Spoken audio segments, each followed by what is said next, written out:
BJP বিধায়ক তথা মন্ত্রী বিকাশ দেববর্মার বিরুদ্ধে কংগ্রেসের বিধায়ক সুদীপ রায় বর্মন যেভাবে অর্থনৈতিক কেলেঙ্কারির অভিযোগ তুলেছেন এবং জনজাতি অংশের মানুষকে ঠকানোর অভিযোগ উত্থাপন করেছেন, তাতে রাজ্য রাজনীতিতে ভূমিকম্প সৃষ্টি হয়েছে।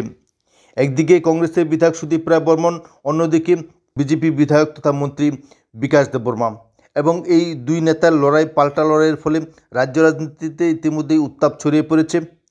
তবে এখানে উল্লেখ করা প্রয়োজন যে সুদীপ রায় বর্মনের এই অভিযোগের পেছনে সমগ্র দল একসঙ্গে দাঁড়িয়ে আছে। কংগ্রেস দল সুদীপ রায় বর্মনের পাশে রয়েছে এই বৃহত্তম কেলেঙ্কারি সম্পর্কে। কিন্তু মন্ত্রী বিকাশ দেববর্মা, ওনার পাশে কি দল রয়েছে? সমগ্র বিষয় নিয়েই মন্ত্রী বিকাশ দেববর্মা একাই লড়াই করছেন।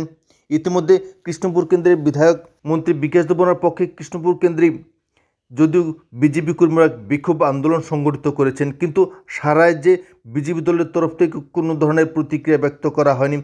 সে সঙ্গে মন্ত্রীর বিরুদ্ধে উত্থাপিত বিভিন্ন অভিযোগ নিয়ে মুখ্যমন্ত্রীও এখনও কোনো ধরনের বক্তব্য পেশ করেনি। দলীয় তরফ থেকেও কোনো ধরনের পাল্টা অভিযোগ উত্থাপিত হয়নি। অর্থাৎ বিকাশ দেববর্মার বিরুদ্ধে সুদীপ রায় বর্মন যে অভিযোগ উত্থাপন করেছেন, সেই অভিযোগের বিরুদ্ধে দল কোনো ধরনের প্রতিক্রিয়া দেয়নি, কিংবা সরকারের পক্ষ থেকেও সুদীপ রায় বর্মনের অভিযোগ খণ্ডানোর কোনো ধরনের চেষ্টা দেখা যায়নি। অর্থাৎ এই লড়াইয়ে মন্ত্রী বিকাশ দেববর্মা একা। আজ তার পাশে দল কিংবা প্রশাসন নেই।